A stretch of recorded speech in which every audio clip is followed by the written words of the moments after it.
Hello, BookTube, and greetings from a rainy, rainy day in Boston. The rain held off until the afternoon, which was fun. I had some things to do. I actually had to be out on my hind legs and out and about in the morning, and really didn't look forward to doing any of that in cold rain. But it held off. And when I got back, I noticed that mail had accumulated, and as far as I can tell, we're going to open. One package was opened already. But as far as I can tell, this mail haul is entirely in accordance with rule number one. All of it is. Rule number one on this channel, the new improved rule number one, is that instead of don't send me a book, don't go to the bother in the middle of a pandemic, don't waste your effort when I have so many books and know exactly what I like and want. Rather than that, the old and now discarded version of rule number one, the new rule number one is send me books. Send me them. All of them. And I believe this mail haul is entirely the new rule number one. Definitely including the first book, the one that was opened. My surly houseboy opened it.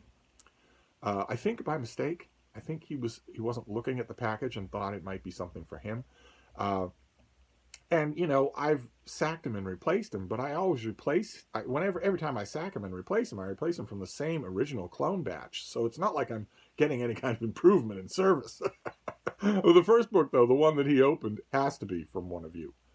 And it's this, I just mentioned it the other day. It's The Lonesome Gods by Louis Lamour. A big, sprawling Western that really caught a lot of his fans by surprise when it came out in 1983 or 82 or something like that. Louis Lamour was famous not only as a Western author, but as the author of Westerns that you could read in 1 hour. You could read them in one sitting. They were generally 120 pages soaking wet with rocks in their pockets. And this was a sprawling epic. You can't really tell from this particular printing.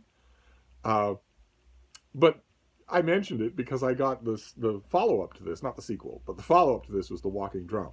Another big, sprawling historical novel, this time not a Western, this time set centuries ago. And I mentioned that the 1-2 punch was really appreciated, and I mentioned that the mass market that came out in the 1980s had a rather striking cover. This is not that cover. This is a reprint from when they had this Lost Treasures thing. Lonesome Gods, as far as I know, lodged on the New York Times bestseller list. It was one of the first Louis Moore novels to do it. So it's hardly lost. But this reprint was from, the book came out in 1983, but this reprint is from 2020. And that fits. It was right around then, 2019, 2020, that you started to see that the Louis Moore estate started bringing out hardcovers with that kind of banner. Only the hardcovers really were lost treasures. They were things that hadn't been in print in forever, or that had very limited print runs at first. The mass market paperback that I was thinking was actually the one from the 80s. This is a very evocative cover too, and now I have a copy. And since I just got The Walking Drum, I'm very grateful. So thank you very much, whoever that was. And then we'll move on here. This next one has a handwritten address on it. It was not done by a publisher. So this is, I'm pretty sure that I'm right. I'm pretty sure that this whole mail haul is rule number one.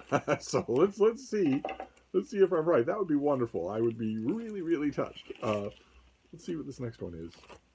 Oh, yes, okay. There's a card and everything, and a letter. Publishers don't do that. So what have we got here? What have we got here?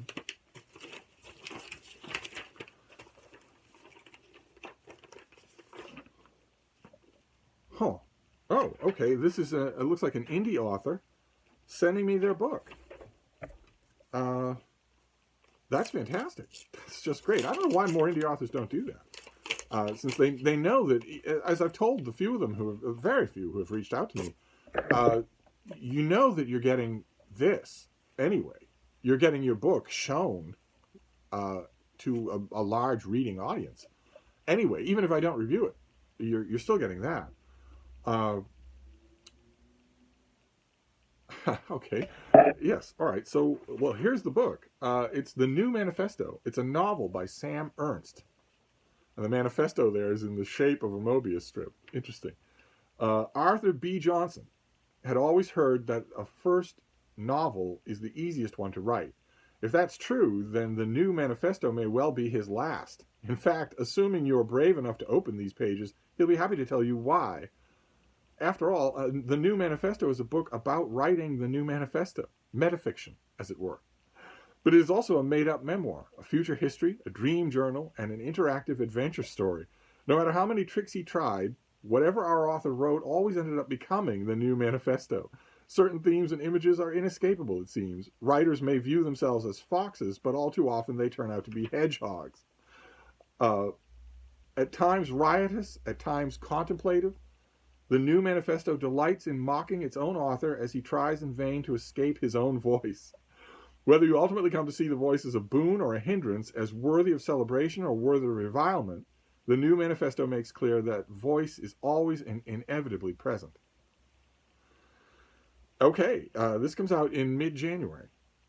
So I have an advance copy here. There will be a $27 hardcover and a $16 paperback in January, the 14th of January. Wow, okay. All right, and there's a little breakdown of the book down below on this. There's actually a pub sheet with it, and there's a little breakdown down below, and under genre it says fiction, literary, absurdist. It certainly sounds that way, and I know some of you have a decided sweet tooth for that. So now you'll know that this thing is coming. The new manifesto is coming. Then we'll move on to this big envelope is from Amazon. So I don't think there's any doubt but that this conforms to rule number 1. What have we got here? Looks old. What on earth? Okay. All right. Wow. Okay, this is a book, certainly, but it's a blank book. It's a blank journal. And it's very ornate too. It's got metal clasp like that and rough hewn edges. It's a nice fit in the hand, a very squat thing. You unhook this thing, and then you've got these sort of stained, thick, heavy pages. And then, so what? Then you just hook this thing back up. It's just the lock goes back on there. Okay. Well, that's rather nice. I hope that wasn't all that expensive. And it makes me wonder, what is the goal here? Should I be thinking about writing in this thing? Because I keep a journal. I keep a journal every day. I have forever and ever. And right now I'm using a big, much bigger than this, a big black blank page sketchbook. I forget the dimensions of the thing. It's like 11 by 9 or something like that. A big black hard-covered sketchbook that I'm just, because it's so big, I'm throwing everything in there. I write a journal entry every day, but I also throw in all sorts of papers and clippings and whatnot. And even doing that, I did the same thing. I used the same kind of volume last year. I wonder if I have that nearby to pull off the shelf and show you. No, it doesn't look like I do. I used the same format last year because of a YouTube channel that just made me wonder about it. Clark Kegley's channel, Refusing to Settle. He's a big fan of personal journaling. He's not a fan of personal journaling for introspection, but really to manifest money your way. But even so, his videos on journal keeping are infectiously enthusiastic. And I guess they infected me because I've been keeping a journal roughly this size. I wish I had at least an example to show you. I thought this room was absolutely swimming in journals, but I guess it's not.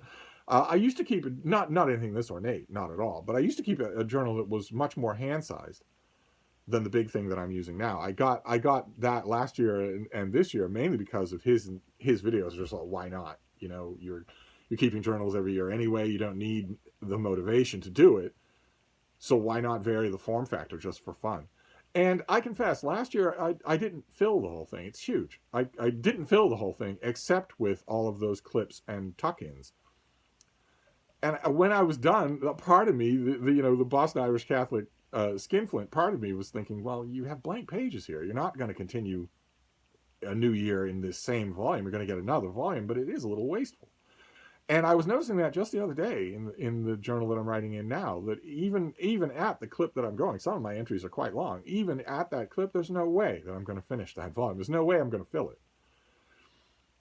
So a smaller volume is an attractive idea. But then what would I do?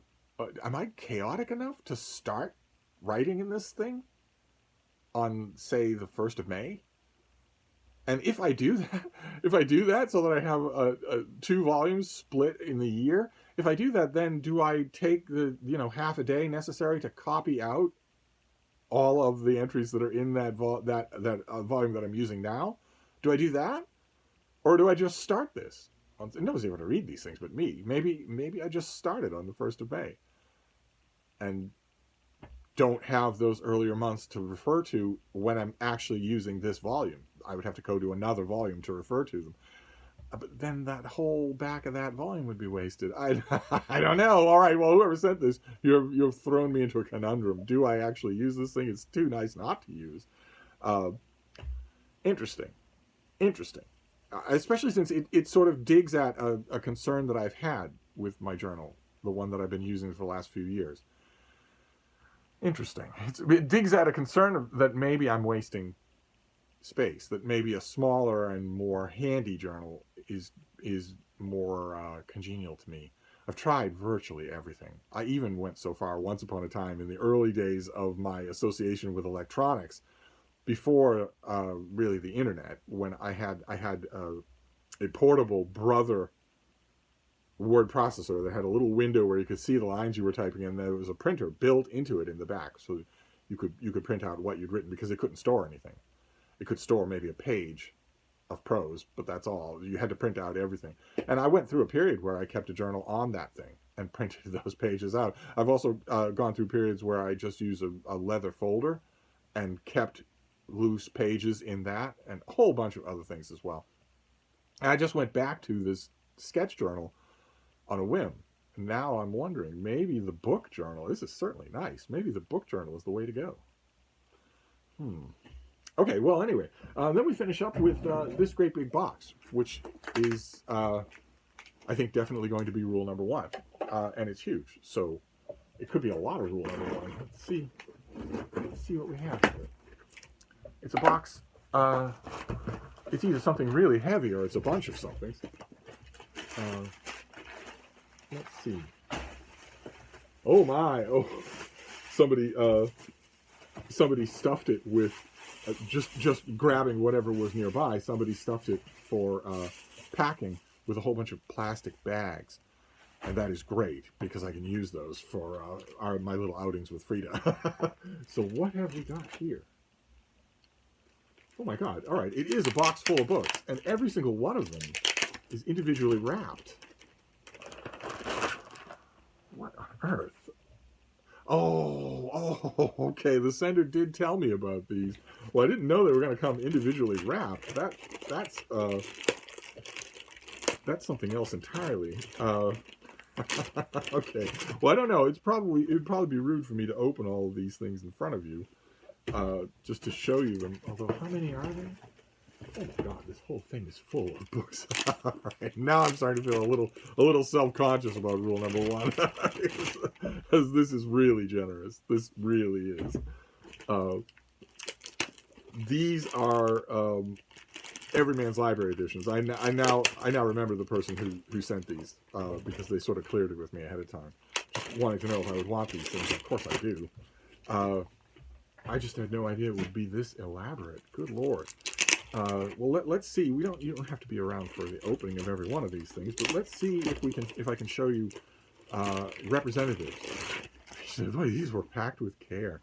All right, so let me show you representatives of what's going on here, because these are 3 different sets of old Everyman Library editions. One set is Theodor Mommsen's History of Rome. So and it's multiple volumes of his History of Rome. I wonder if this will have a nice, yeah, see, here we go. And these are just mass market hardcovers. So one of the sets in here is that, but then there are 2 other sets. There's also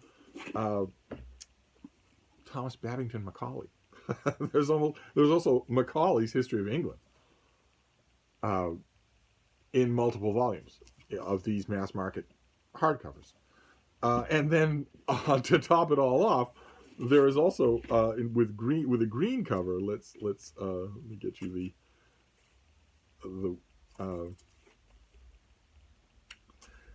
the pertinent. There's also a 6-volume set of Livy's History of Rome, and it's just one volume after another, each one individually packaged to save them the wear and tear of the trip. Incredible. So when this is all done, it's going to make quite a picture. It's going to make quite a picture on Instagram, which is where I do my picturing. I do my picturing on Instagram. Those of you might not have been curious, or might not have ever gone to see what goes on over there. It's mostly just pictures of Frida, who right now anyway is not a whole box of Livy and Macaulay and Mommsen. Three great historians in the saga school, in the big school of writing these long, multi-volume, unending works. Look at that. These old everymans. So there's going to be a whole set of Livy, and then a whole set of Mommsen, and a whole set of Macaulay. So the Livy will be the longest set. Wow, this is great.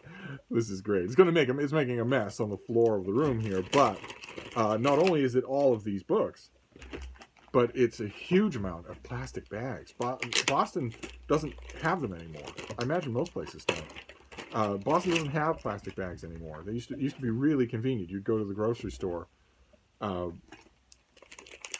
for your peas and beans, and you'd get everything bagged in plastic. If you're a dog owner, you'd come back, you'd unpack everything, and you'd have a new supply of bags for your dogs when they do their filthy, sinful business.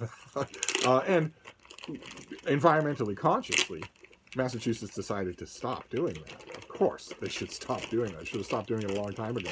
No matter how convenient it is to dog owners, they should have stopped doing it a long time ago. So that you don't get them anymore. Now, there's a heavier duty, clearly meant to be reusable plastic bag that's right there at the checkout, and it costs money. It's not much money, but you have to pay for the privilege of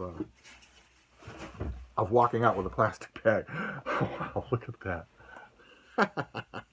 A whole stack of epic history. A whole stack of it. 2 in translation, 1 in English. Amazing. Just amazing. Well, they make doing a Steve pyramid impossible, but that you get the gist. Wow. Okay, so it was a rule number 1. Mail haul. Fantastic. So I thank you very much, the people who sent these. I'm gonna go root through them all and see what all I've got. Wonderful. So I'm gonna wrap this up, but if there's more mail, you'll be the first to know. Thank you, BookTube.